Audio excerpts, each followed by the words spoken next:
What is up, everybody? Welcome back to another episode of Too Pop to Handle. I'm your host, Andrew Nucatola, your pop culture best friend. And as always, I hope you guys are having a fabulous week. We have officially made it through award season, you guys. I feel like we all just crossed a pop culture finish line together at the end of this award season marathon.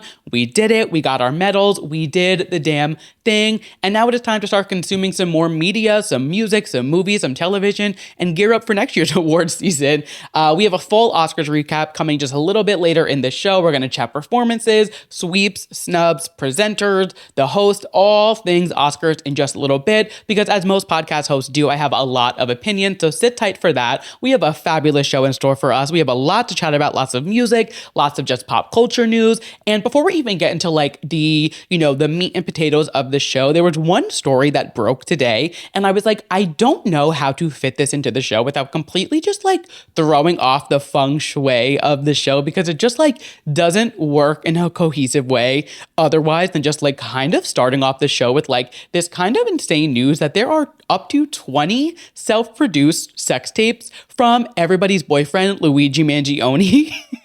When I saw this headline, my first thought was like, did they really think releasing a story about Luigi Mangione having 20 self-produced sex tapes was going to make anybody turn against him? Because like when he walked into court in loafers with handcuffs around his ankles, all of us were thirsting over that. So letting us know and giving us this information that there are all of these sex tapes out there, all it's going to do is make people try to find this Google Drive, this Dropbox, this OneDrive. I don't know where he likes to host his media, but somebody's going to find it and it will get leaked eventually. And you know what? We're all just going to sit here and wait. It just like, I was like, we all were literally thirsting over him. The second we got a photo of him, we got a glimpse of those eyebrows and all of us were like, oh, that's the internet's boyfriend. And you think releasing the story that he has all of these sex tapes out there, that he's filmed himself, he set up the lighting, set up the cameras, like this was like a fetish almost that he had, was like, to know other people could watch him partake in these actions. Like this was something he found joy in. And they released this information clearly trying to like make people turn against him and like hurt his case. Baby, all it's doing is helping it. Like we are now just being like, oh, he's a man of the people. He's supporting sex workers. Good for him. What did they think that story breaking was going to do? Like, did they really think that was going to like move the needle enough to get people to turn against him? All it did was turn us on. It like, hello, media literacy 101. We are all thirsting over this man. So you tell us that there's more to be seen. Like you're just feeding the beast that is the Luigi Mangione community online. Read the room, what is going on, and how fast can somebody find that Google Drive and leak those videos. Anyway, such a crazy situation, truly. And like, I can't. Anywho, let's get into the show and let's kick off the show as we always do with our Drew releases, our new music releases from last week and our new music releases coming out this week. Kicking things off so strong, an album that I feel like I've been talking about for months because I have been talking about it for months. Rebecca Black has finally released Salvation, and as I expected, I am obsessed. I was already loving the singles, Trust and Sugar Water Cyanide. Absolutely loving those singles. So I figured the rest of the album I was going to love. My only complaint about the album is that it's only 7 tracks. I want more. All the songs are great. I really do love the entire project, but I want more because it's so good. But it's like maybe too much of a good thing isn't always the best thing. That being said, I am loving this project. The title track, Salvation, so good. I also love Twist the Knife, Tears in My Pocket. The whole album, truly, it is so good. Like I said, it is really short, only 7 tracks. And it just is like, it really feels like a new exploration for Rebecca Black. I mean, thinking back to how we all met Rebecca Black with Friday back in 2012, and that era of like these music studios like signing these artists and giving them these like crazy songs. Remember Jenna Rose with My Jeans? Like there were so many. I feel like we don't have that anymore. I feel like we don't have those wonky, weird music studios that like find a girl who wants to be the next big thing, signs them, gives them like one of the weirdest and craziest and like worst songs you've ever heard, and then just like praise on their downfall after. Like that was a really big trend, I feel like, in like early internet days. And we've kind of weeded all of them out and we're like, yeah, we're not doing this again. However, I will say I always saw the vision with Rebecca Black. You can ask any of my friends in high school. I was unironically listening to Friday and I was like, you know what? Let her cook. There is something in there. There's something coming. And you know what? It is salvation. And I am all about this project. I'm loving it. If you are into like hyper pop, very like kind of like Charlie XCX, Sophie, that kind of vibe, Slater, you will love this album. It is so good. And I'm so glad it's finally here because like I said, it got pushed. I was talking about the singles. I was talking about the release. I got the release dates mixed up because I was so excited for it.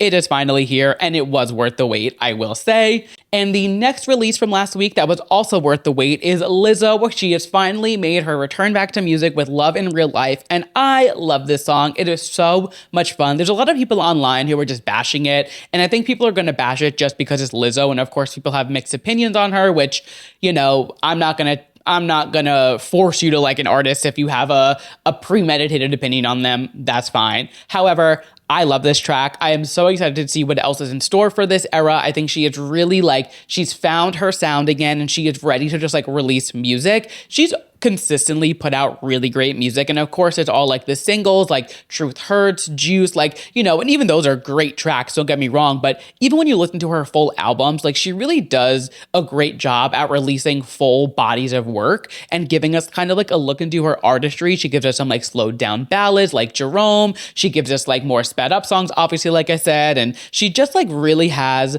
a lot of talent under her belt. And she's like classically trained on the flute. Like she's an artist overall. And I think this really just like gave us a nod to her artistry and kind of like where she's headed with this new era. She interpolates Hey Ho by the Ramones. She gives us like a Michael Jackson nod in the video, lots of Prince vibes, kind of Tina Turner vibe, just like she's really leaning into this like 80s rock pop kind of vibe. And it's working. I really, really like it. I'm really excited to see like where the rest of this era goes because like I said, she kind of does. She's a mixed bag of talent. She really can do a lot of different things with her voice and her vocal abilities and her creativity. So very excited for whatever she has in store for this release. Next up, another release that I was very excited for and it did not disappoint, Cynthia Erivo, Replay. I was not expecting this song to be so self-reflective, I guess is the word. Like she's really giving us a look at how her mind works and like the trauma that happened in her life growing up that still to this day kind of affects her relationships, whether it's her personal relationships, her love life, her, you know, ability to create bonds with people. One of the lyrics that really stood out was a line where she said, "Daddy trauma emasculated my common sense. I'm looking through the lens of an impending abandonment." So she's really giving us a look into how she approaches these relationships, whether it's, like I said, a friendship, a love life, whatever it is. And if you didn't know, her dad like disowned her and her entire family when she was only 16. So she was raised by a single mother. Her mom is like her biggest fan. She was at the Oscars. Like she's always been present in her life. And she kind of credits her dad leaving and that abandonment to kind of lighting the fire under her to go on to her career and, you know, kind of become literally the voice of the entire year as Elphaba and just like go on to do so many other incredible things amongst the other incredible things that she's done in her career. So this really gave us a look into how, though she is this strong force, it appears, you know, when she's on stage, when she's performing, she has so much power in her voice and she seems so like poised and put together when she does these interviews. She's so well spoken and she's really like sure of herself. She's kind of letting us know like, hey, I might look this way on the outside, but inside, like this is how I feel. I feel like everyone's going to abandon me. I'm just kind of replaying these abandonment issues and all of these things that are like in my life and kind of just expecting to be left in the dark like I was growing up because it's kind of all you know. And I think this is something really relatable for a lot of people. I mean, I was also raised by a single mother, and I think a lot of people can relate to this and, you know, kind of find themselves within this song. And what I really loved about the song is the simplicity of it. Like there's really no crazy beat drop. There's no crazy instrumental behind it. It's just this simple tune with her singing and the lyrics really just like shining through. And it really allows you to listen to what she's saying and really understand what she's trying to convey and like what the message of the song is. I also noticed that like there's not really a moment to breathe on it. It's kind of a constant stream of the lyrics. It goes from the first verse into the chorus, into the second verse, into the chorus, and just like continues throughout. There's not like necessarily like a break as much as you usually would get in a song. And it kind of made me think, I'm like, all right, we're listening to her thought process in this song. She's telling us about what's going on in her mind. And, my mind is on constant replay. And then I kind of started thinking, I'm like, that's such a genius production choice to make the song sound like a constant stream of consciousness, because that's exactly what she's conveying with the song. And I just thought it was brilliant. Really, really love this release. I'm excited to see what the rest of the album has in store. She's obviously released solo music in the past. I think 2021 she put out her first solo album. And this obviously is kind of coming with a whole new wave of Cynthia Erivo hype with Wicked and everything going on. So I'm curious to see what direction she takes musically with this, but very excited for this. And if you have not listened to this yet, I definitely suggest tuning in, because I think a lot of people can find relatability within this track. Next up, we had Halsey's Safe Word. This song is hot. She is leaning into the BDSM of it all. Like I was saying last week, I wasn't really sure where this fit in with the current landscape of her music cycle. She obviously released The Great Impersonator last year, and then she's going on tour this summer to tour that album. Then she drops this single, but that's kind of that kind of makes sense for Halsey. She doesn't really follow a typical flow of music releases. She kind of just does whatever she wants. But I really like this song. It's sexy. The music video, she's leaving it all out on the table. And I kind of like the play that she does with the words, where in some parts of the song, she's a little bit submissive. And in other parts of the song, she's kind of taking over the control. She's kind of really playing into the BDSM and the safe word of it all. Really well done. Really fun track. It's short though. It was really short, which I guess is the common thing in music nowadays, to release under 3-minute tracks. But I like it. It's really good. And I don't know. It wasn't, again, I was kind of confused at the release of it as a whole, but you know what? It's why do we have to think so hard about a release? It's kind of the world we live in. We kind of expect artists to follow this, oh, you release an album and you just you ride that whole album out until you tour it and do the press tour, do all of it. But Halsey is kind of an artist who kind of marches to the beat of her own drum, so it shouldn't really be a surprise that she's releasing a single in between this album rollout and whatever she's doing. So very fun release from Halsey. I really loved her last album, so I'm excited to see how this kind of falls into the landscape of the tour and, kind of going from there. And I wonder if there's other tracks she's going to release to kind of complement the album, or just to add to her discography before the tour, during it, whatever it may be. We will see. We kind of expect the unexpected with Miss Halsey. And then the final release from last week that we're going to chat about is Lisa from Blackpink. She released her album Alter Ego. Solid album. A killer body of work. I love it. The beats, the production, her flow. She was the head rapper in Blackpink. So this album is very rap heavy, which I love any female rapper. I'm not any, but female. I gravitate towards female rap. It's just great. I love the sound. I love her on it. I love all the features she had. 10 out of 10. This album is fantastic. I loved Born Again. Also Rockstar.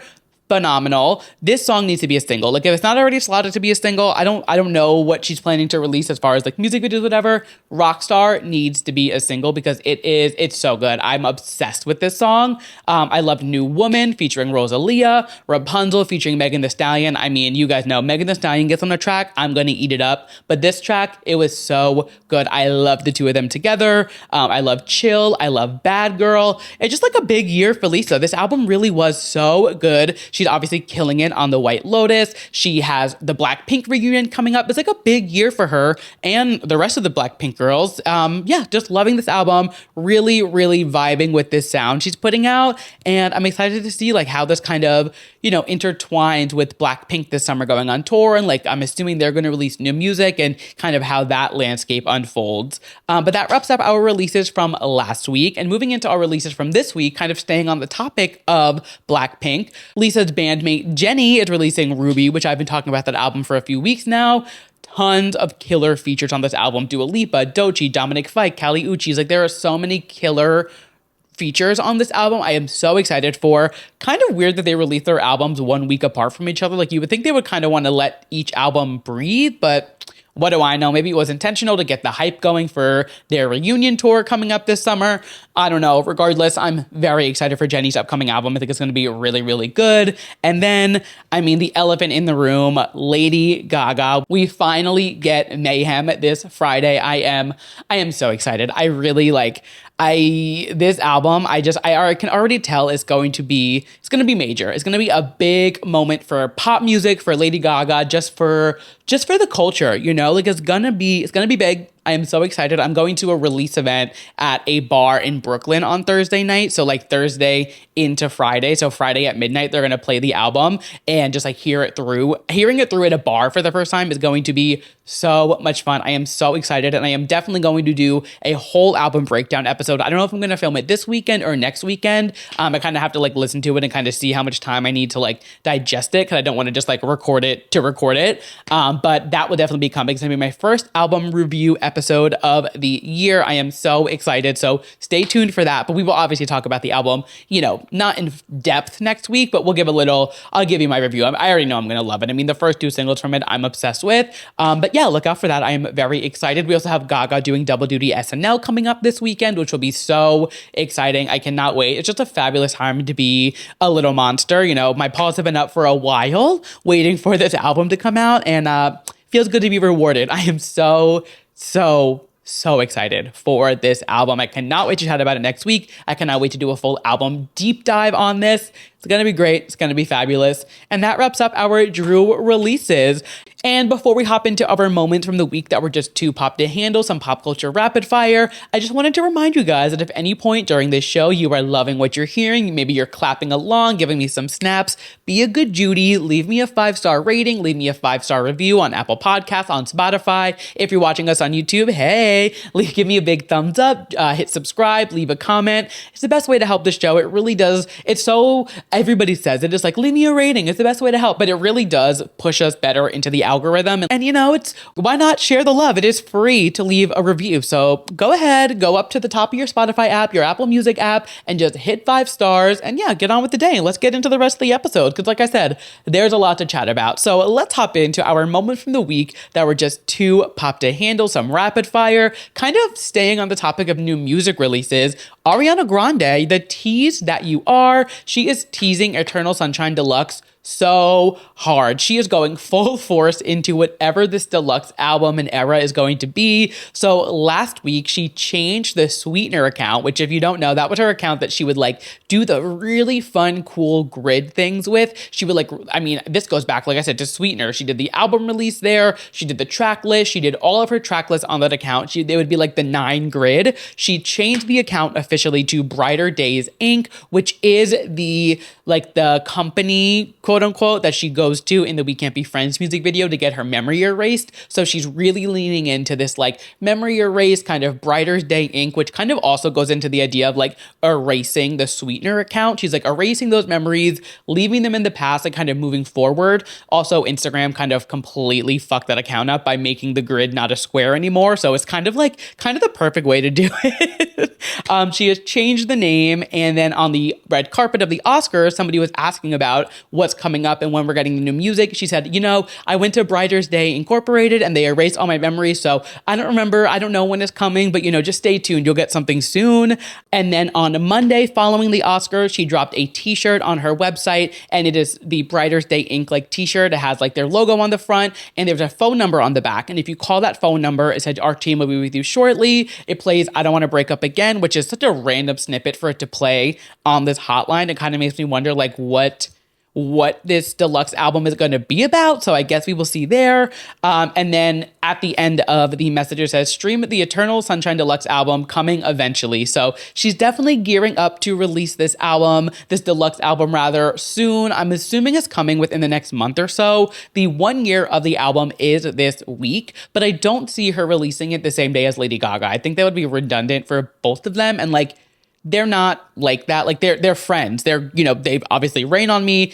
Ariana's a huge Gaga fan and vice versa. So I don't think she's going to release it the same day Lady Gaga's putting out her first album in 5 years. But I do think we're getting it probably sometime this month, maybe like the end of the month we're going to get it. And I thought that's really funny. If you look at the ship date on the t-shirt on her website, it said it'll ship by April 18th, 2025. And then there's a disclaimer underneath that said, P.S. the ship date of this item has nothing to do with anything else. So she's like, don't even start. Don't get with the fan theories. Don't start adding up the numbers of the phone number. Don't, start counting how many numbers are in Brighter's ink. Like, she's really like, this is not the date. Don't expect it on this date. This is just the ship date. These are just the production times. Not everything needs to be an Easter egg. But yeah, we are getting new Ariana soon. And I had another thought earlier today. I was like, what if she releases the deluxe of this album, and instead of calling it like Eternal Sunshine Deluxe, which is so typical, what if she calls like the deluxe version of the Spotless Mind? So that way when you put the first album and the deluxe album together, it completes the Eternal Sunshine of the Spotless Mind.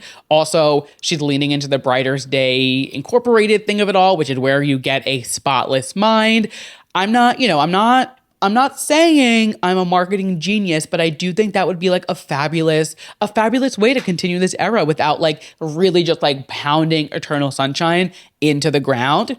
I don't know, just an idea. Ariana, have your people call my people. We can chat about it. We can do a quick turnaround. I am ready and available for whatever meeting you might want to have about this idea. But yeah, you heard it here first. If that is the deluxe name of the album, I would like some credits or just like come on the podcast, Ariana. That would be enough. I don't need any credit other than that. But yeah, I'm getting way ahead of myself. But yeah, new music from Ariana Grande. You guys know how much I loved Eternal Sunshine. So I am ready for any deluxe version of the album if it has any similar sound or production or anything to the first half of the album, which we can all assume that it will. Moving on, this headline is truly a Mad Lib sentence. And when I saw this for the first time, I literally took a second, scratched my head, and had to read it like 3 times because I was like, what do you mean Katy Perry and Gayle King are going into space with an all-female crew on Jeff Bezos' Blue Origin flight this spring? What? Like, how did this come about? Now, don't get me wrong. Having an all-women flight team go to space for the first time in 62 years, that is incredible. And you guys know, I am all about women empowerment. I did a whole episode thanking Kamala Harris for her campaign after she lost. Clearly, I am not sitting here to be like, well, why does it matter that it's women going to space? That is incredible. That is fabulous. I love that. However, like, how did Katy Perry and Gayle King get roped into this? Like, how... Out of all the people in the world, you know what? Of course it's Katy Perry and Gayle King. Actually, I'm going to just stop that there because, like, who else? Like, yeah, of course. It does make sense. Saying it out loud, I'm like, no fucking shit, it's the two of them, because who else are they going to be?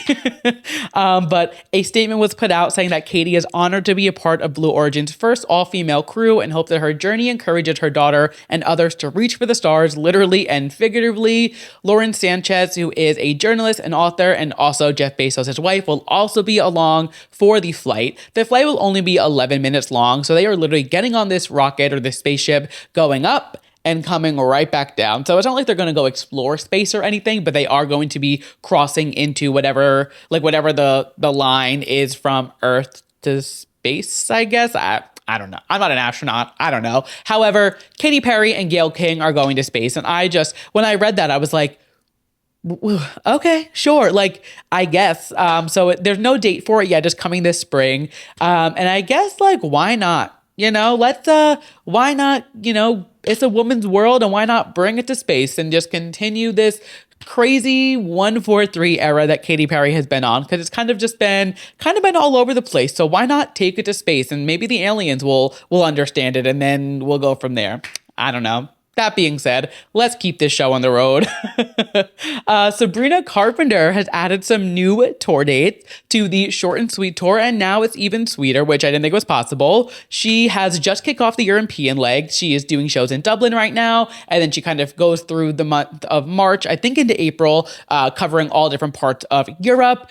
You guys know my girl Rachel Chinariri is opening up for her, which is so exciting. I can already tell like this is going to just skyrocket her into like a next level of success. She already has All I Ever Asked charting for the first time, which is so exciting. And I'm like sitting here and I'm like, part of me is so excited for her to like skyrocket into this new level of success and fame and like get these new fans. And I'm also like, she's like our little secret, like I feel like we've been talking about Rachel for so long on this show, and obviously it's inevitable, and it's what you want to see. You want to see your faves kind of succeed, but I'm like, oh my God, she's opening for Sabrina Carpenter. This is crazy. So very excited to see what she has in store, and I am very glad that I secured my tickets to see her before this leg of the tour kicked off, because I feel like it might get a little hard when people start to like get on their Rachel Tinery retrain. But that being said, the short and sweet tour has kicked off in Europe, and it is not ending there. Last week, she announced that she is adding shows in Pittsburgh, Nashville, Toronto, New York, and LA. New York and LA both have 5 shows each, which is crazy. When it was announced, it was only 3 shows, and then the demand for pre-sale was so high that they had to add 2 more shows to each of those stops. The other cities, I think, have 2 to 3 dates. They haven't had anything added to it. But pre-sale was today, and it was a fucking mess. I couldn't get a single ticket, and I guess it's kind of my karma. I got 3 face value Beyonce tickets without a hitch. Like I didn't spend half of what people paid on 1 ticket to get 3 tickets. So kind of my karma. They're like, yeah, well, you had really good luck with Beyonce, so maybe sit this leg of Sabrina's tour out. And I did get to see the show when she was at Barclays when was that? October, maybe? Was that October? That feels right. It was sometime last year. I don't know. So I did get to see the show already. Obviously, I would love to go again, but right now it is not in the cards, because when I got into that queue and they said $400 for the 300 section, girl, what is in that espresso that you're sipping? Because $400 for a nosebleed ticket. I know obviously Sabrina's not sitting there like making the prices herself, but like this dynamic pricing, they have got to do something about it. It is unbelievable what Ticketmaster gets away with. It is robbery. It is literal robbery what they can get away with, because you add the ticket to your cart and it's like $400, which is just insane to pay for any ticket that's not in the first like 5 or 10 rows. You put it in your cart, you get to check out. By the time you check out, you're spending $600-$700 with the fees. It is unbelievable what they are charging for a concert ticket nowadays. It's fucking nuts. So I tried pre-sale, no luck. There is like the general sale on Friday, which is usually the biggest shit show of them all. So I'll try again for one of the shows, but we will see. If I end up there, great. If I don't, it's okay. I did see the show, so it is what it is, but just crazy. I usually have like pretty decent luck with pre-sales, like especially with Sabrina. I've had really good luck in the past. Literally couldn't even get, I couldn't get a ticket if I didn't want to spend over $300, which I just like was not trying to do to see Sabrina from the last row of Madison Square Garden. Like it just wasn't in the cards for me. So mayhaps be sitting out this leg of the short and sweet tour. We have months before, that happens, so we'll see. I'll probably end up there. But that being said, Sabrina had another exciting thing happen over the weekend, and she performed at the Brits. So we are moving right into our next story, our final moment from the week that was too pop to handle. Before we get into our long-awaited Oscars review, we are chatting about the Brits. So, like I said, Sabrina performed over the weekend. She did a performance of Espresso and Bedcam, and this performance is making some headlines, as everything Sabrina does. But I just am wondering when these parents are going to get over the fact that she is a grown woman who likes to have sex. She is performing a song called Bedcam, and you are wondering why she is dressed in lingerie, laying on a bed, and going down on a royal guard. I will never understand why people cannot compute what a song is about while watching a performance. It just blows my mind. I've gone on this rant before, so I'm not doing it again.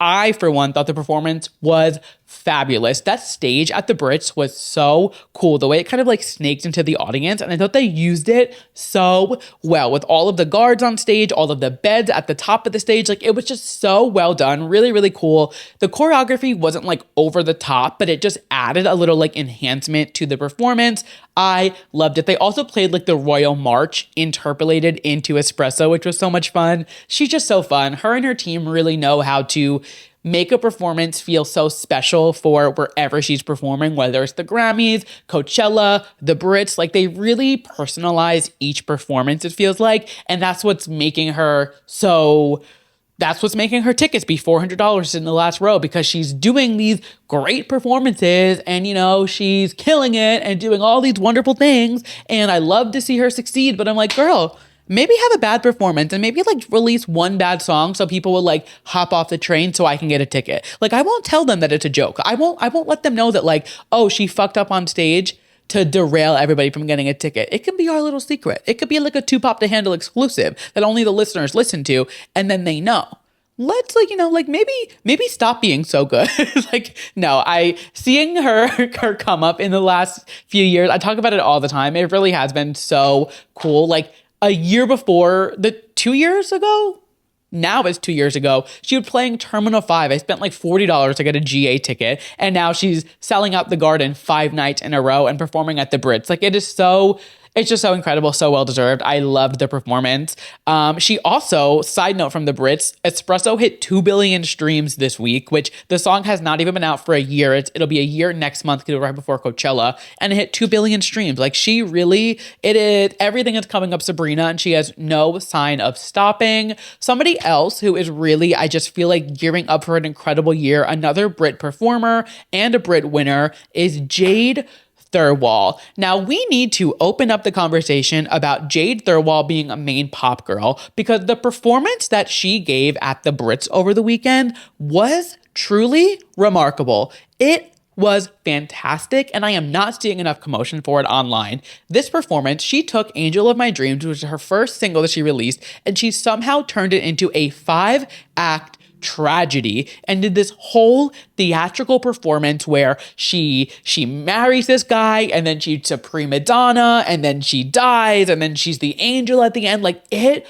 was unbelievable. The choreo, the looks, she was doing reveals on stage. They were ripping her wig off on stage. Like, it was so dope, and I feel like it is not getting enough praise online that I would like it to. If you have not watched this performance, please go do yourself a favor and just look up Jade, Angel of My Dreams Brit performance, because it truly was unbelievable. Like, this is the caliber that I want all of the girls to be performing at. She truly brought it. I am obsessed, and I am so excited for whatever she has in store for the rest of the year. She also took home the award for Pop Act of the Year, making her the first former British girl group member to win a solo award at the Brits. If you're unaware, she was a member of Little Mix back in the day, which I was also obsessed with Little Mix, so it kind of makes sense that I'm, following their solo careers there, but she is just killing it as a solo artist. I just feel like it's going to be an incredible year. She just announced she has another single coming out later this month, which we'll talk about, as we do in Too Pop to Handle Fashion the week before it comes out.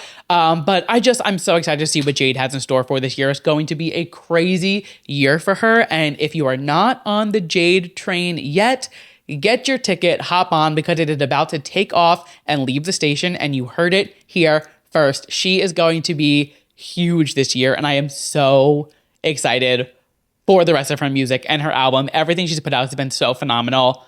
I cannot wait. Please go watch the performance. It truly, I can't even say enough good things about it to depict how good it was. I loved it. It was everything you want in an award show performance wrapped up into one phenomenal no notes. And the next and final tidbit from the Brits is the final woman of the hour, Charli XCX, and she really was the woman of the night at the Brits. She swept those awards. She took home the award for Album of the Year, Artist of the Year, Song of the Year, and for Dance Act. And there's only 11 awards at the Brits, so to win 4 of them, girl, you are pretty much winning half of them. It was Charli XCX's night, and that is exactly the world that I want to live in. I'm so glad that Brat is kind of still living and, thriving. She's about to kick off the Brat tour, which is, I'm seeing it in April. So it's got to be kicking off probably, I think it kicks off at Coachella, actually, which is next month. So cannot wait for that. So excited to see that Brat is just not dying. And it's really going to be Brat summer forever, I fear. I don't think this era of this album and this era and this lifestyle is going anywhere. And that is the exact world that I want to live in. So congratulations, Miss Charli XCX. I am so happy to see her finally getting the praise that she's deserved for the last, God, what has it been? 11, 12 years she's been in the music industry. It's my favorite kind of story. An overnight 10-year success story. It's just so fun to see, and yeah, fabulous. I loved it.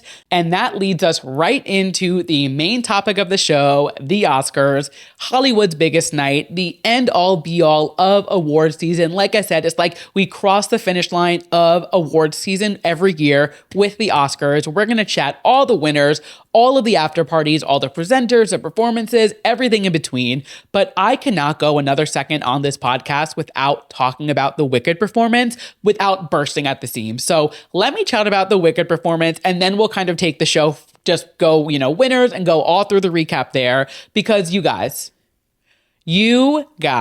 when I saw Ariana Grande step on that stage and start singing Somewhere Over the Rainbow in a ruby red dress, Somewhere Over the Rainbow, might I add, being the winner of Best Original Song at the Oscars in 1939, I nearly passed out. I just if you've listened for a while, you already know this. If you are new, hello, welcome. The Wizard of Oz is my favorite movie of all time. And Somewhere Over the Rainbow specifically is just a song that I hold very near and dear to my heart. I have a very personal connection to the song that I'm not going to get into on the podcast because, it's for me and that's whatever. But the song in and of itself, obviously everybody knows it. Everybody loves it. It really is one of the most iconic songs from a movie honestly ever. Like I said, it won the Oscar in 1939 for Best Original Song, and it's just a beloved song that everybody loves. And seeing Ariana Grande perform it just has so many layers to it. If you think back to 2017 when she did the One Love Manchester performance after that terrorist attack at her show in Manchester, I'm pretty sure it was the final song that she performed. If not, it was very, very late in the show that she performed was Somewhere Over the Rainbow, and she dedicated it to the fans that passed away at the Manchester show, which was such a traumatic event for Ariana, for everybody there, and just for concert goers and pop music people and lovers in general, because we were concerts are a safe space. And at an Ariana Grande show of all places, there's a bombing. It was such a crazy time in pop culture, and it was terrifying. And Ariana performed Somewhere Over the Rainbow at One Love Manchester, and it was such a touching performance. And now seeing her all these years later, that was 2017, 8 years later, look at me with the quick math, 8 years later, performing it on the Oscar stage after she just played her role of a lifetime Glinda in Wicked. It was just such a moment. There are so many layers to it. She did such a beautiful rendition of this song. And then don't even get me started on Cynthia Erivo singing Home from The Wiz. Truly, if you're unfamiliar with The Wiz, if you've never seen it, first of all, please watch it. It is such a masterpiece and fun spin on the story of the Wizard of Oz.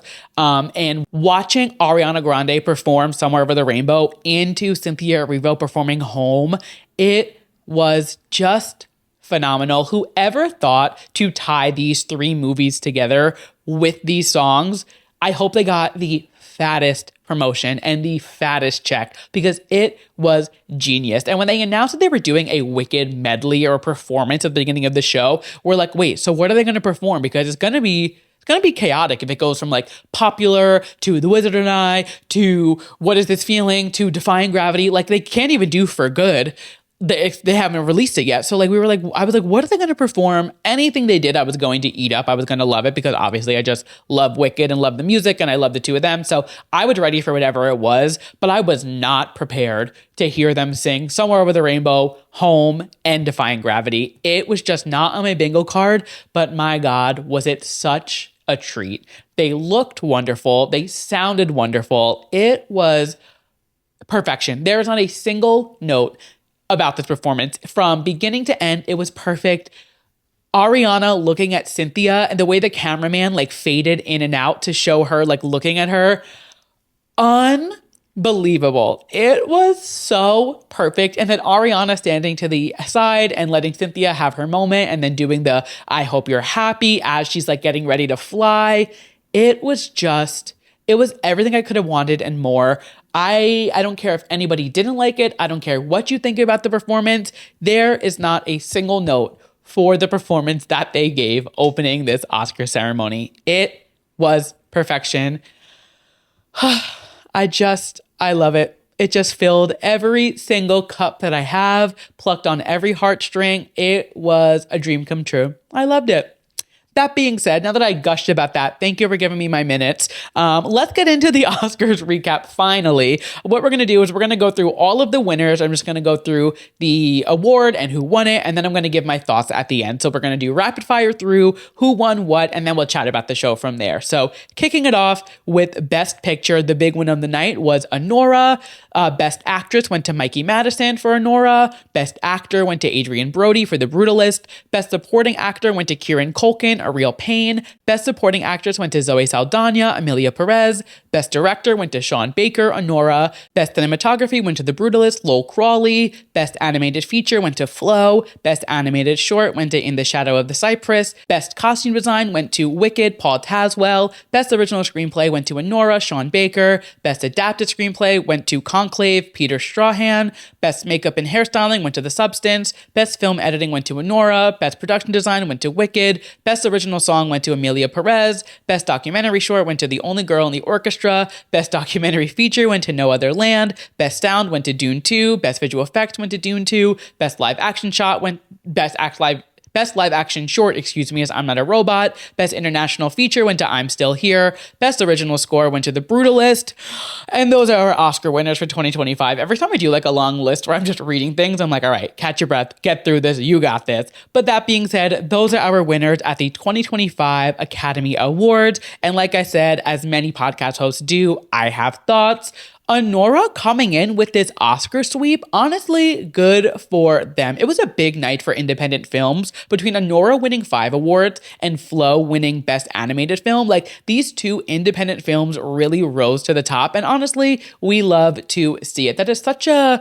Independent films aren't an easy thing to produce. They're not, obviously, they're an independent studio. Like, they don't have the funds that these big box office studios have. So to see two of these films winning both Best Picture and Best Animated Film, right? Is that Best Animated Film? Yeah, Animated Feature, excuse me. Two of like the big ones, the big awards for their category, just amazing. And like I said, Honora winning 5 awards with this sweep. If you go back, I believe it was like 2 episodes ago, I was saying how Mikey Madison winning the BAFTA kind of opened up this new road for her to winning Best Actress at the Oscars, because we were like, oh, now she's kind of in the running. She had won one award, like an independent film award before that, but not at like one of the bigger ones. And like I said, the BAFTAs are kind of mimic the Oscars. Like they give us an idea of who's going to win what at the Oscars, kind of. Obviously, it's not copy and paste. That would be no fun. But once she won that, it really like upped her chances. And she won. I was thrilled.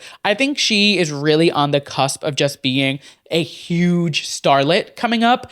And this movie, I mean, like I said, independent film, it's really uplifting sex workers and shining a light on the work that they do, which is a community that really does kind of get the shitty end of the stick and kind of is a stigma to chat about in mainstream. So seeing Sean Baker and Mikey Madison and all these people go up there and thank the sex workers for their work and kind of bringing light to the importance of their protection and like their work being valid. It was something we don't always see on the Oscar stage. It's the biggest night in Hollywood. So it was a huge night for, a not suppressed group, but a group of people who don't always get the limelight. So that was cool. I was very shocked that it wasn't Demi Moore, honestly. Like I was shocked, but once they won Best Editing, I kind of was like, all right, they're gonna sweep. It's gonna be Honora's night. And you know what? I'm not mad about it. Something I'm also not mad about is Paul Tazwell winning Best Costume Design. He is the first Black man to win this award, and he is just so talented. If you're unfamiliar with his resume, it is stacked. He did the costuming for Hamilton, which he won the Tony for. He did the costuming for Death Becomes Her, that is currently on Broadway. He did it for In the Heights on Broadway, Steven Spielberg's West Side Story, The Wiz Live, amongst so many other projects. And to see him win this, like I said, be the first Black man to win this award, and he has that tie into the Oz community doing The Wiz Live, just incredible. I thought the costuming in Wicked really was unbelievable. And he did an interview with InStyle, I believe it was. Yeah, with InStyle. Just really going through the process of how he wanted to convey these emotions that these characters were going through the costuming and the beating and the design choices of the Shiz University costumes and the kooky glasses that they all wear. And like, there were just so many really smart choices that him and his team made that just added to the depth of the movie, and it really helped tell the story through the clothing. So well deserved. I'm so happy to see that he award.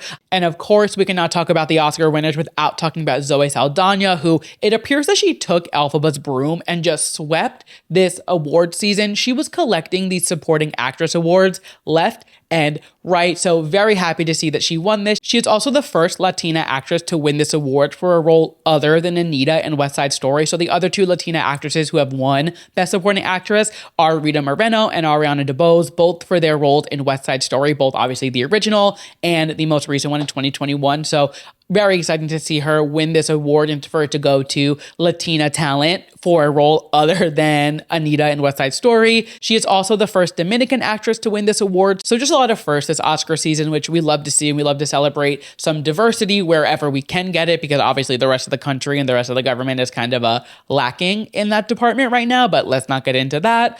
Another historic win was Sean Baker. He is the first director to take home 4 Oscars for the same project since Walt Disney in 1954. So he was the director behind Anora. He is the first director to take home 4 Oscars since Walt Disney in 1954. And I also am pretty sure he's the first director in history to take home 4 Oscars for one project. I was reading into like the history of the directors, because once I saw Sean win all of these, I was like, this has got to be a record, and it was. And I'm pretty sure Walt Disney won Oscars for like 4 different things that year. It was like an animated short, a feature film, a song, and they were all from different projects. So Sean, and don't quote me, this, I should have looked further into this, but I think it's safe to say that he is not only the first director to win 4 since Walt Disney, but I believe he is the first director ever to win it for one project, which is pretty cool. And again, independent film. So to see that getting all of these accolades and, winning these critically acclaimed awards, so cool to see an indie film really rising to the top. Next up, in terms of award, we had Adrian Brody winning Best Actor. I thought it was funny for him to kind of give a nod to when he won back in 2003 for The Pianist, where he told them, he was like, wait, stop the music. I only have one time to do this. And then this time he was like, wait, stop the music. I've done this before. Let me keep going. However, I do think that his speech was so incredibly long. I was like, all right, come on. I get it. Like you're winning Best Actor at the Oscars, like what you work your entire career for. But I was like, when are we going to stop? And I did also think his little thing with Georgina, where he like took his gum out of his mouth and threw it at her because he obviously cannot accept an Oscar with gum in his mouth. I thought that was really funny and cute. However, I can't look at Georgina without thinking about the fact that she is Harvey Weinstein's ex-wife. The things that this woman has gone through and knows, and like the fact that Adrian Brody like shouted out those children, and those are Harvey Weinstein's children. It's just a crazy thing that I feel like, not that it goes overlooked in Hollywood, obviously, because it's fucking Harvey Weinstein, which is like one of the craziest cases ever. But like when you're watching the Oscars and you're seeing her, you're like, oh wait, you were married to Harvey Weinstein 8 years ago. It is just crazy. But obviously that is not the point of the night. I did think his speech was very long, but it was, it was exciting. And to see him win the Oscar 22 years ago and now win it again 22 years later, like that's a long time. After you win an Oscar, you kind of expect to have this fame and get all of these like Oscar worthy roles. And he's obviously been acting and doing a lot, like don't get me wrong, but he hasn't had this opportunity since then. So to see him win this again 22 years later, it was pretty cool. So love to see that. And overall, like I've been saying this entire award season, it really was anybody's game. And there was really no way to predict one winner. Like we saw, like Anora came in and swept the Oscars, where they weren't like the front runner at any of the other awards. It was kind of a mixed bag. We saw a lot of The Substance, a lot of Amelia Perez. Like we saw a mix of people winning these awards. So we really didn't know what to expect with the Oscars, except for the fact that Wicked probably wasn't going to win any of the big ones, unfortunately. However, I do think Wicked is going to sweep at the Oscars next year, and I'm excited to like look back on this episode and see how they do with Wicked for Good. I do think that in part 2, they are going to not only campaign somehow harder, but I do think the storyline and the plot and the music in part 2 is really going to be a lot more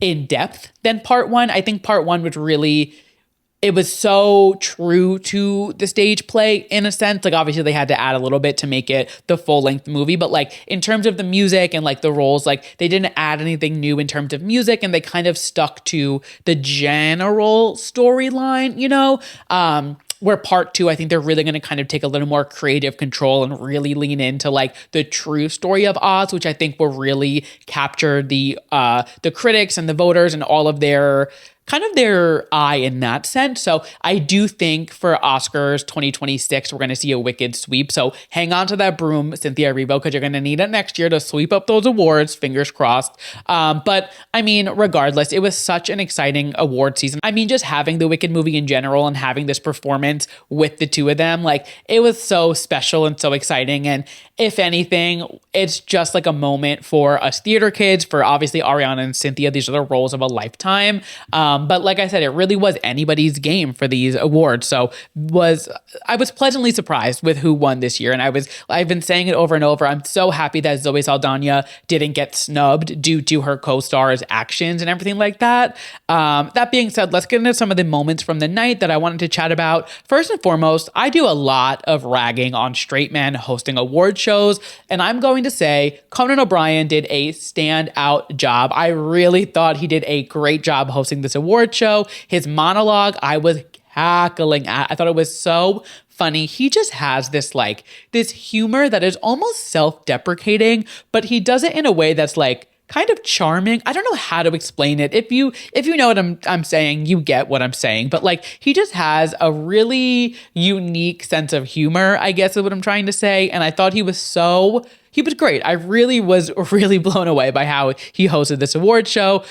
The Carla Sofia Gascon joke, fully talking about her tweets, I was not expecting that. Like I thought they would maybe just mention Amelia Perez having a scandal. The fact that he name dropped her, 10 minutes into the monologue, fully name dropping her, fully talking about the PR team, fully talking about the tweets. I was like, this is crazy, but this is exactly what I want. That is what I want from a straight man. I want a straight man to get messy on an award show, and then we could have more of them hosting. Get a little messy, get into the drama, feed into it and give us what we want. And you could have a straight man host every award show. But if they're going to get up there in a boring suit and just be like, I'm so honored to be part of this year's awards, and look who's in the audience, and just do that, cut it. Get messy, get into the drama, get into it. And that's exactly what Conan O'Brien did this entire award show. And it's what made it fun. He wasn't afraid to take those jokes and take those risks, and it just added to it. It was such a good job. I was coming on here, I was like, everybody listening is going to be like, wow,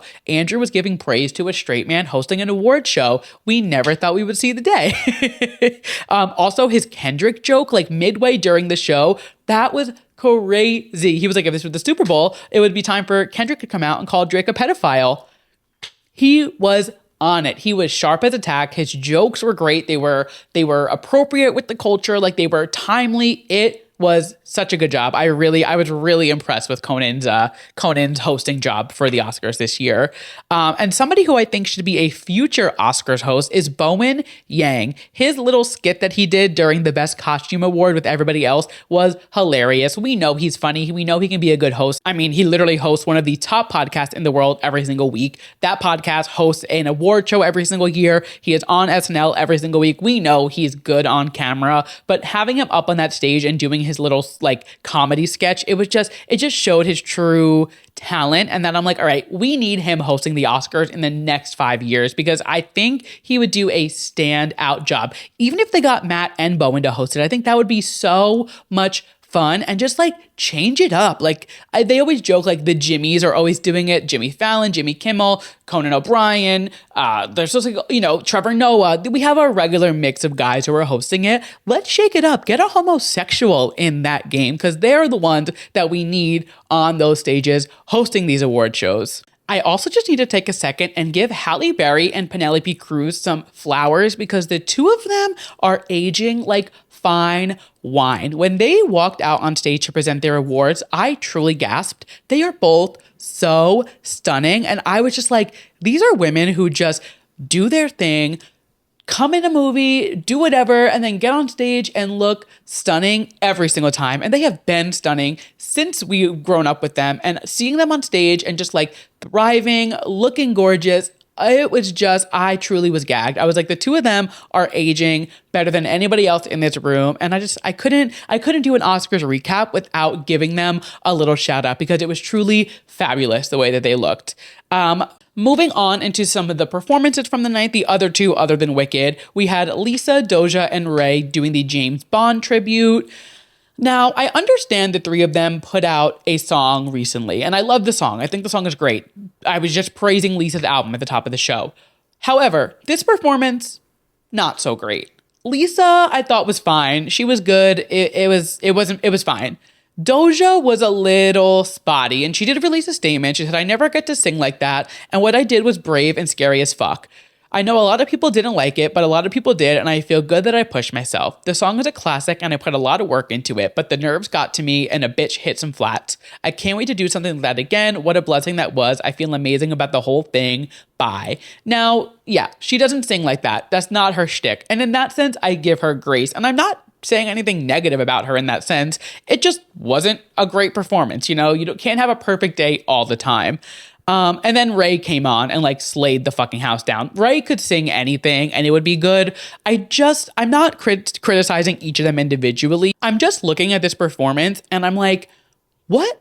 How did we get here? Like, why do we have a James Bond tribute? Why are the three of them doing it other than the fact that they have that song together? Like, there's no ties that we know of from the three of them to the Bond franchise. And when you think of James Bond and like the women who have done the James Bond theme songs, there is such a list. Madonna, Adele, Billie Eilish. Like, there is such a long list of people who have done James Bond theme songs.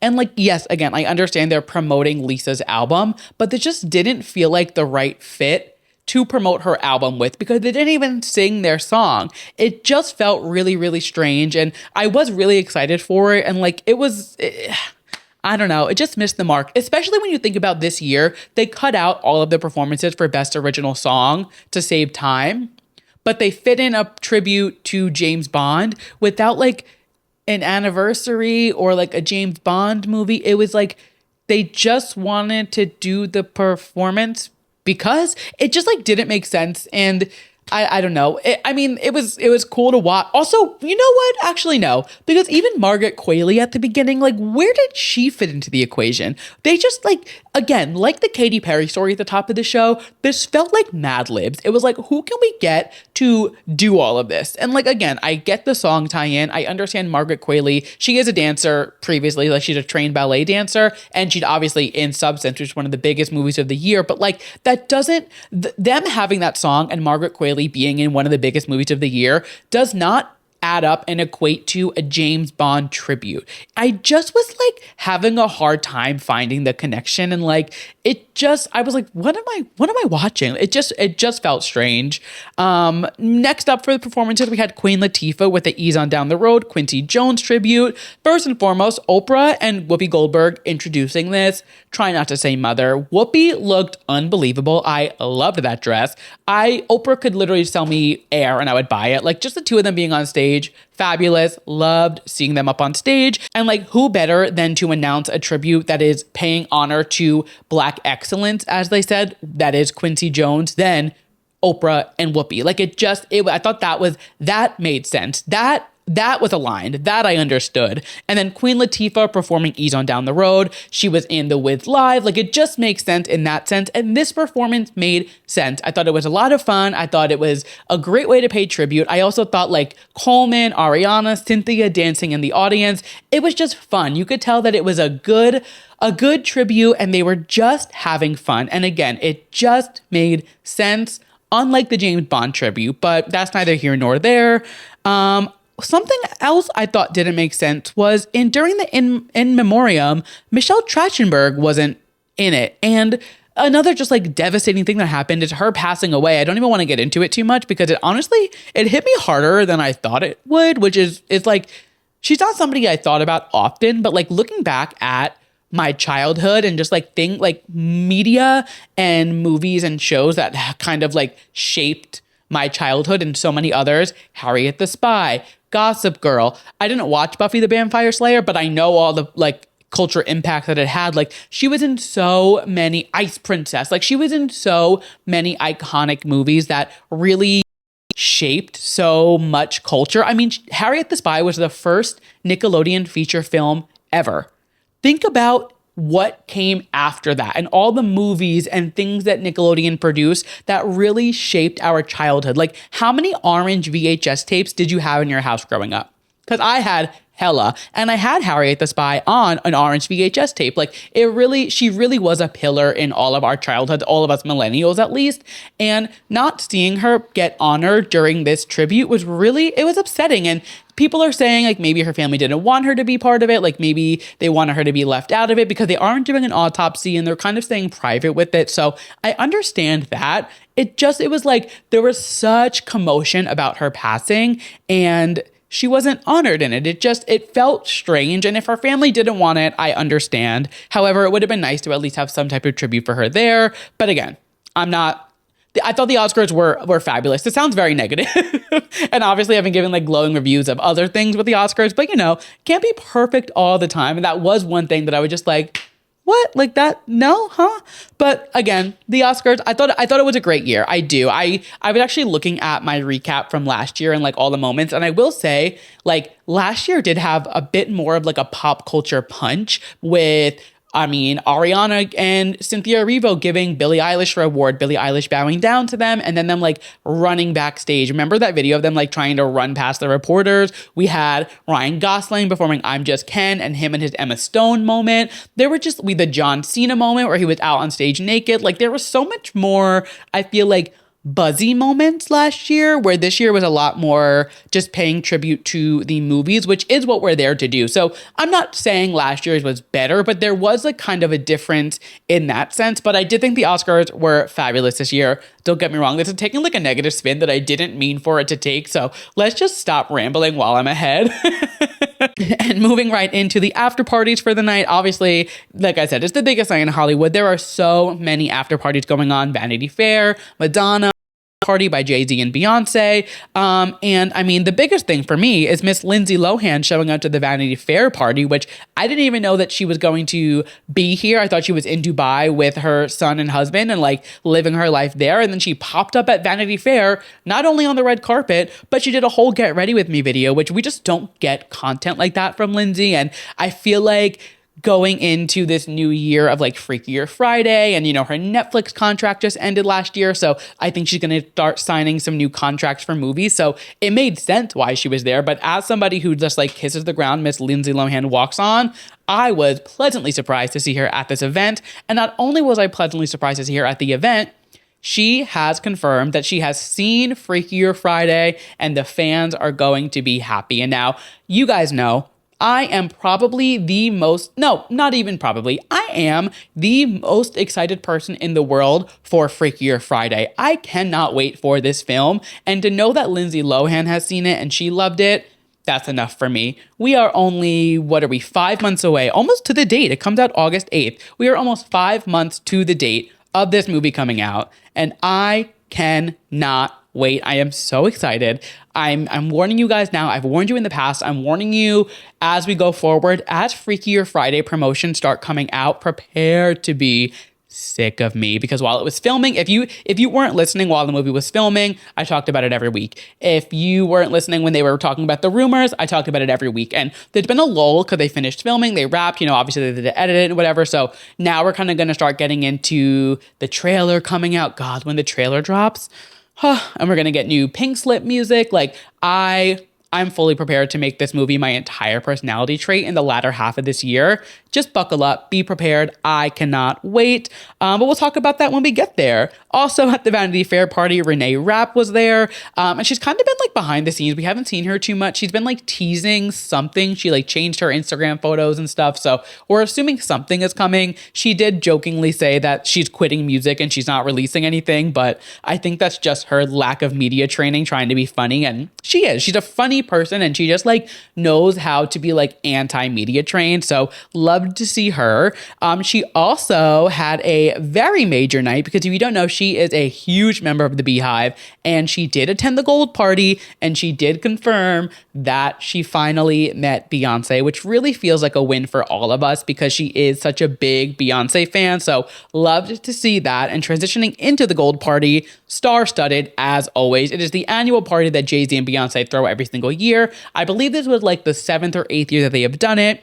Keke Palmer, Lori Harvey, Victoria Monet, Normani, Her, Kelly Rowland, Colin Domingo, Chapel Roan, Hunter Schafer, Timothy and Kylie, Tiana Taylor, Aaron Pierre, Jessica Alba. I mean, just star-studded.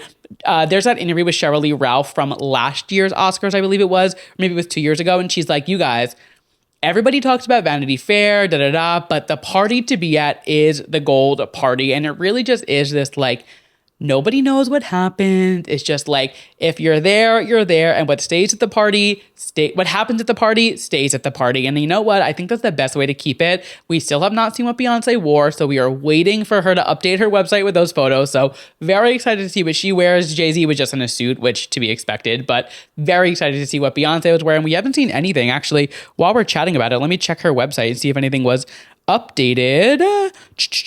Nope. Oh, now my music's playing.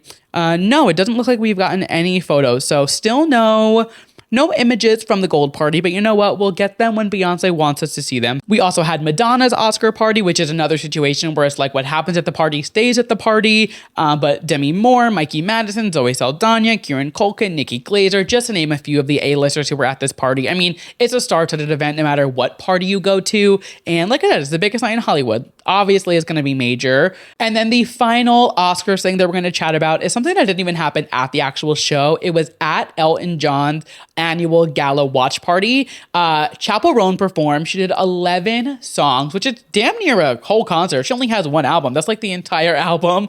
But the most like wholesome, cute moment. She performed Pink Pony Club with Elton on stage. And she said, thank you, Elton, for believing in Pink Pony Club. He played it first, y'all. He played it first. And if you think back to 2023, Elton did that whole video about Chapel Roan and then had her on his podcast or radio show. I forget what exactly like the premise of the show is. He really has been cheering for Chapel for so long. So for her to be there at a gala that is raising money for AIDS, like it's just so heartfelt. And to have Elton John be in your corner and rooting for you has got to be such an incredible feeling as any artist, but especially an up and coming queer artist. So I just thought that was so cute. It like warmed my heart. So sweet. Love to see it. Also didn't expect Chapel to be at the Oscars in any capacity. Like, not that she doesn't deserve to be there, but she didn't have a song for a movie. She wasn't like in any movies or anything. And she's kind of been like low key, though we are finally getting The Giver next week or in 2 weeks. So again, chat about that when that comes out. But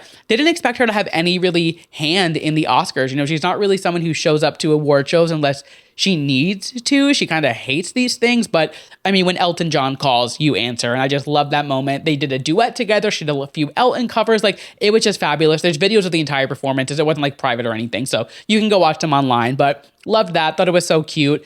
And that's a wrap on award season 2025. I mean, we've had a lot go on, from scandals to snubs to sweeps to so much in between. And now it's time to consume some more media. Like I said, time to watch some TV, time to watch the new movies coming out, listen to some new music. And with that, there's 62 days until the Met Gala. So that's kind of the next big pop culture thing. That's like a big thing, a big event. We have obviously music releases and stuff coming out, but the Met Gala is the next like event that's going to happen. So like I said, 62 days and the first Monday in May will be here before we know it. That wraps up our main pop culture moments from the week, and we are moving right into our TV recap. Now, I apologize. I was away this weekend. I had a little girls trip, a little big chill. If you know, you know.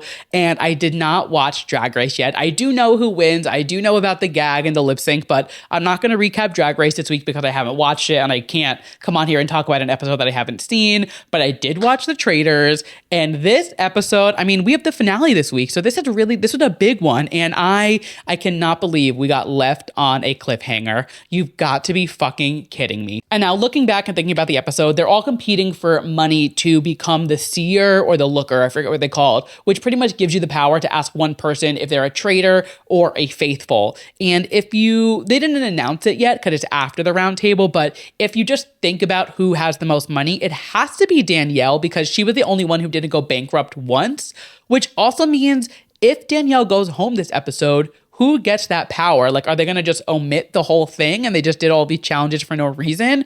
My theory is that it's going to be whoever has the second amount of money if Danielle goes home, which hold that thought, we'll get into that in a second.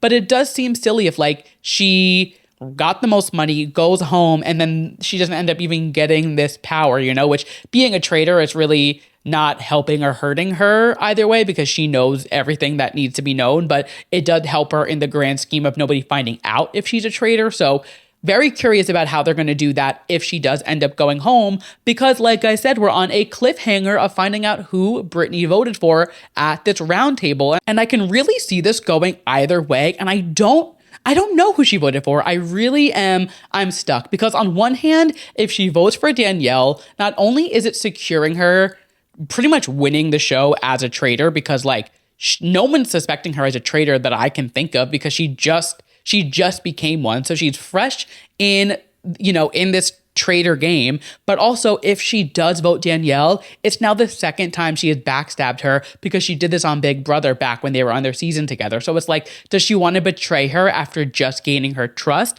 Or is she doesn't really give a fuck because she's a game player at the end of the day and she wants to win? Like there's that route she can go. But then she can also, if she doesn't vote for her and she votes for Ivor and he goes home, they're going to win the season. Like it is a shoo-in because now they have the power. They get Ivor out. They get to kill somebody that night. And as long as the two of them don't turn on each other by the end of next episode and, throw their name into the fire, they're going to win and they're going to get the money. Like it really is coming down to this one vote. And I cannot believe they left us on this cliffhanger. But I mean, obviously I can because it's good production.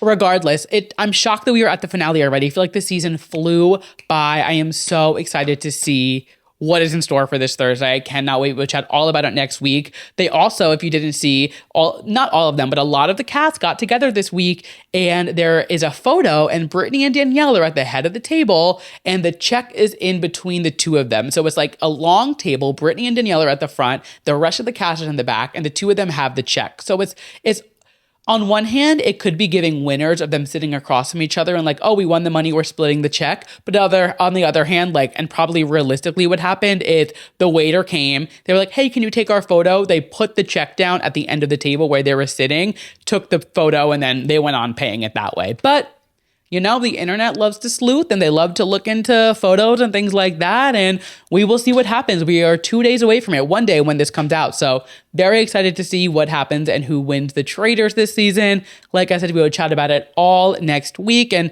no Drag Race this week. I'm sorry. I'll catch up and we'll do a recap next week, and then we'll talk about the lip sync and stuff. I know who goes home. I know the whole thing, but I am going to watch the episode just for because obviously I'm a fan of the show and I want to watch it. I just haven't gotten around to it yet.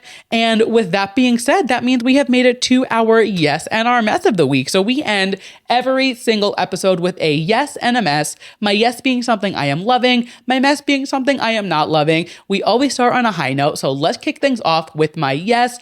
And I hate to do this. I try really, really hard to not make my yes something I talked about during the show, but I cannot let this week go by without awarding my yes of the week to Jade's BRIT performance. It was fantastic. I just loved it so much. The theatrics, her vocals, the outfits, it was literally like watching an entire 5-act play in a 3-minute song. It was mind-blowing. Please do yourself a favor and go watch this performance because it was that good. And I apologize that my yes, was something in the show. But you know what? When something is good, why dull their sparkle? She deserves the yes this week, and she's going to get it because it's my show, not yours. And my mess this week is the fact that Jake and Logan Paul will be starring in a reality series called Paul American on HBO Max later this month. It will be an 8-episode series that offers an unfiltered look at the brothers' lives, their relationships, their family life, yada, yada, yada, yada, yada. And in the year 2025, I just need to say, who gives a fuck about the Paul brothers? Truly. Who cares about Logan and Jake Paul enough to have even 8 episodes of a reality show? What are they doing that is that interesting that they need a reality show for? Do they not make content on the internet that shows their life all the time? And not that obviously they're successful still and they're doing their wrestling now, I guess, and they have their brands and whatnot, I guess. I don't know. But Is there really a market for the two of them to have a full reality show on HBO Max? And are we not past the point of like not giving these people a platform because they've kind of proven to be shitty people time and time and time and time and time and time and time and time and time and time again? It just kind of goes into that idea of like, we reward bad behavior in this world. And I'm like, why do we need a Paul brother reality show? Who was asking for this? Who wants this? Because it's not me. And I'm pretty sure it's not anybody listening or watching this podcast. Like, I'd be willing to put money on the fact that like my listeners and their viewers could not be further apart demographics. And maybe that's like where the disconnect is. But I'm just like, is there really that big of a demand for Paul brother content in the year 2025? News to me. Sounds like a mess. I have no interest. Just whatever, I guess. And with that, we have made it to the end of the episode. Thank you guys so much for listening to this week's episode of Too Pop to Handle. And thank you guys so much for listening. Capped this award season. It was so much fun and I cannot wait for next year. If you liked what you heard and you're listening to us as a podcast, make sure you leave us a 5-star rating. Like I said, it is free. It really helps the show. If you're watching us on YouTube, make sure you give us a big thumbs up, hit that subscribe button, leave a comment down below. If you are looking for some more moments from the week that are just too pop to handle between episodes because an hour plus episode just isn't enough, head over to my Substack. It'll be linked down below, or it's just toopoptohandle.substack.com and sign up for my newsletter. You can also follow us on social media at Too Pop to Handle across all platforms. You can also follow me across all platforms at Andrew Nucatola on my personals. And with that, I will catch you guys next week. Bye.